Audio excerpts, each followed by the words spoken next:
Hello दोस्तों, आज हम लोग चलते हैं, देखते हैं फिर से पार्ट 2 में महात्मा गांधी सेंट्रल यूनिवर्सिटी जो कि बिहार में है, मोतिहारी ज़िला में पड़ती है। इसके द्वारा पीएचडी एंट्रेंस में पूछे गए कुछ रिसर्च मेथोडोलॉजी के क्वेश्चंस हैं जो आज हम लोग देखेंगे। किस प्रकार के रिसर्च मेथोडोलॉजी के क्वेश्चंस आते हैं जो पिछले साल 2020 में यूनिवर्सिटी के द्वारा पूछे गए थे। तो चलते हैं, देखते हैं किस प्रकार के क्वेश्चंस हमारे यहाँ पे पूछे जाते हैं।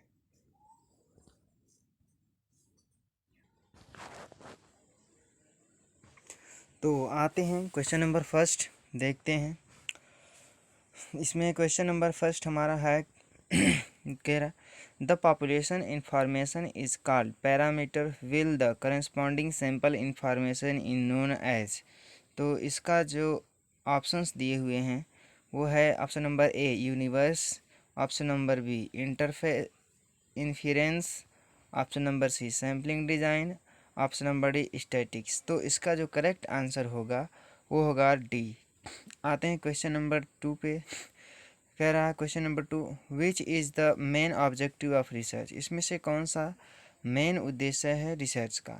तो ऑप्शन नंबर ए इसमें है to review the literature, option number B to summarise what is already known, option number C to get an academic degree, and option D to discover new facts और to make fresh interpretation of known facts. तो इसका जो correct answer होगा वो होगा answer D. Question number 3 देखते हैं, sampling error decrease with the. Sampling error किसके साथ घटता है। तो इसके जो ऑप्शंस हैं वो option number A decrease in sample size, option number B increase in sample size, option number C process of randomisations, option number D process of analysis. तो इसका जो करेक्ट आंसर है वो है हमारा increase in sample size. Question number 4 देखते हैं, the principles of fundamental research are used in. The principles of fundamental research are used in. तो ये फंडामेंटल रिसर्च कहाँ यूज़ किया जाता है इसको देखते हैं हम लोग। तो इसका जो ऑप्शन नंबर ए है action research, option number B applied research, option number C philosophical research, option number D historical research. तो इसका जो करेक्ट आंसर है वो हमारा है option number B applied research. आते हैं question number 5, a research paper is brief report of research work based on. और क्वेश्चन नंबर 5 फिर से देखते हैं, a research paper is brief report of research work based on.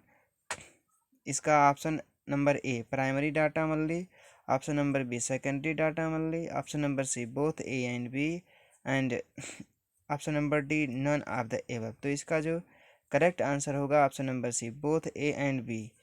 Question number 6 पे आते हैं, Newton gave 3 basics law of motion this research is categorized eight.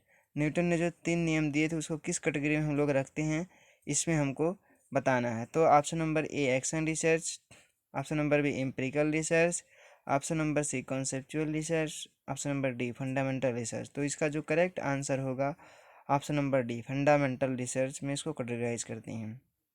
Question number 7 पे आते हैं, in the process of conducting research formation of hypothesis is followed by. तो इसके जो पहला ऑप्शन है a statement of objective, option number B analysis of data, option number C selection of research tools, option number D collection of data. तो इसका जो correct answer होगा वो है option number D collection of data.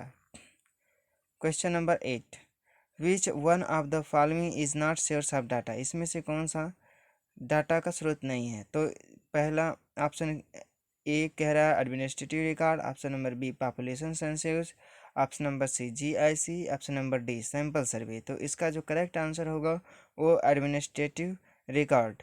Option question number 9 पे आते हैं, which one of the following does not come under the methods of data classification. इसमें से कौन सा डाटा क्लासिफिकेशन के लिए काम नहीं आता है। तो इसका option number A qualitative, option number B normative, option number C spatial, option number D quantitative. तो इसका जो करेक्ट आंसर है स्पेटियल। स्पेटियल जो होता है हमारा डाटा क्लासिफिकेशन में काम नहीं आता है। तो आते हैं क्वेश्चन नंबर 10 पे, देखते हैं, the essential qualities of researcher are. इसमें से कौन सी मुख्य क्वालिटी गुण हैं जो एक रिसर्चर में होनी चाहिए। तो इसका जो पहला ऑप्शन है spirit of free inquiry, option number 20 reliance of observation and evidence, option number C systematisation of theorising of knowledge, option number D all the above. तो इसका जो करेक्ट आंसर होगा answer number D all of the above. आते हैं question number 11 पे। Research is conducted to, research कब conduct किया जाता है? तो इसका जो पहला ऑप्शन है generate new knowledge, second epsilon naught to develop या theory, third option ovation research degree, और fourth option reinterpret existing knowledge. तो इसका जो करेक्ट ऑप्शंस हैं वो है फर्स्ट, थर्ड और फोर्थ। फर्स्ट है generate new knowledge, third ovation research degree, और fourth reinterpret existing knowledge. Question number 12, which of the following variable can not be expressed in quantitative terms? इसमें से कौन सा क्वांटिटेटिव टर्म्स में नहीं convert किया जा सकता? तो उसका ऑप्शन नंबर ए है psycho economic status, option number marital status, option number C numerical aptitude, option number D professional aptitude. तो इसका जो करेक्ट आंसर होगा option number D professional aptitude को हम लोग क्वांटिटेटिव टर्म्स में नहीं कन्वर्ट कर सकते।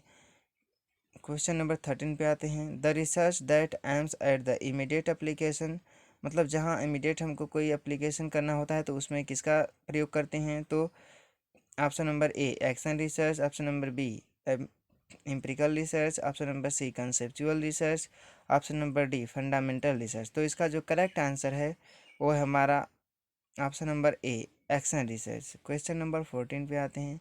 विच one of the following is an indications of the quality of a research journal? इसमें से कौन सा क्वालिटी है रिसर्च जर्नल का? तो आते हैं uh impact factor, option number A uh impact factor, option number B H index, option number C G index, और option number D I-10 index. तो इसका जो करेक्ट आंसर होगा option number A impact factor. Question number 15 पे आते हैं। Which of the following sampling methods is based on probability sampling?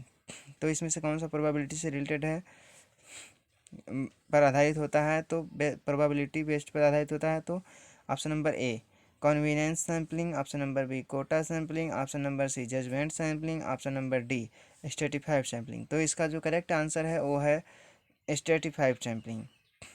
Question number 16 पे आते हैं। और रिसर्च पेपर इज, एक रिसर्च पेपर क्या होता है? तो option number A is a compilation of information on a topic, option number B contains original research as deemed by the author, option number C contains reviewed original research or evaluation of research conducted by others, option number D can be published in more than one journal। तो जो इसका correct answer है option number सी contains पीर reviewed original research और evaluation of research conducted by others. Question number 17 पे आते हैं। A working hypothesis, a working hypothesis क्या होती है? तो इसका जो ऑप्शन नंबर ए है a proven hypothesis for arrangement, option number B not required to be tested, option number C a provisionally expected hypothesis for further research, option number D a scientific theory. तो इसका जो correct answer है option number C a provisionally expected hypothesis for further research. Question number 18 पे आते हैं। A doctor studies the relative effectiveness of two the drugs of dengue fever, his research world classified as. A doctor studies, question number 18 फिर से देखते हैं। A doctor studies the relative effectiveness of the drugs of dengue fever, his research would classified. तो उसकी research को किस रूप में क्लासिफाइड करना चाहिए? तो इसका जो ऑप्शन नंबर ए है qualitative research, option number B experimental research, option number C conceptual research, option number D fundamental research. तो इसका जो करेक्ट आंसर है answer number B experimental research. Question number 19, the term phenomenology is associated with the process of, किससे related होता है? Option number A qualitative research, option number B analysis of variance, option number C correlational study, option number B probability sampling. तो इसका जो correct answer है वो है हमारा option number A qualitative research से। Question number 20, which one of the following forces is not relevant to describe the meaning as a research process? Question number 20 एक बार फिर से देखते हैं। Which one of the following forces is not relevant to describe the meaning as a research process? Option number A systematic activity, option number B objective observation, option number C trial and error, option number D problem solving. तो इसका जो correct answer है objective observation, option number B. Question number 21 पे आते हैं, which one of following is not the example of continuous variable, इसमें से कौन सा कंटिन्यूस वेरिएबल का एग्जाम्पल नहीं है? तो option number A family size, option number B intelligence, option number C height, option number D attitude. तो इसका जो करेक्ट आंसर है intelligence, option number B. Question number 22 आते हैं, action research means, action research क्या होता है? Option number A longitudinal research, option number B an applied research, option number C और research initiated to solve an immediate problem, option number D और research with the psycho economic objective. तो इसका जो correct answer होगा हमारा वो है option number C और research initiated to solve an immediate problem. तो जल्द शीघ्रता से कोई प्रॉब्लम सॉल्व करनी होती है तो उसमें एक्शन रिसर्च को हम लोग लागू करते हैं। तो इसका जो करेक्ट आंसर है वो है ऑप्शन नंबर सी। आते हैं क्वेश्चन नंबर 23 पे, रिसर्च इज, रिसर्च क्या है? तो research option number A searching again and again, option number B finding solutions to any problem, option number C working in scientific way to search for truth of any problem, and D option number D none of the above. तो इसका जो correct answer है option number C working in a scientific way to search for truth of any problem. Question number 24 देखते हैं, a common test in research demands much priority on, इसका जो option A है reliability, option number B usability, option number C objectivity, option number D all of the above. तो इसका जो correct answer है option number D all of the above. Question number 25 देखते हैं, which of the following is the first step in starting the research process. Question number 25 फिर से देखते हैं, which of the following is the first step, first step कौन सा है starting the research process का? तो ऑप्शन नंबर ए है searching source of information to locate problem, option number B survey of related literature, option number C identification of problem, option number D searching for solution to the problem. तो इसका जो correct answer है वो है हमारा option number A, जो है searching source of information to locate your problem. तो ये होता है हमारा first step of starting the research process का। तो भाइयों और दोस्तों देखिए, अच्छे लगे तो आप शेयर कर दीजिए प्लीज़, और सब्सक्राइब करिए चैनल को, और भी इम्पोर्टेंट ऐसे ही रिसर्च मेथोलॉजी के क्वेश्चंस पाने के लिए ऐसे ही वीडियो देखते रहिए और लाइक भी कर दीजिए तो उससे प्लीज़।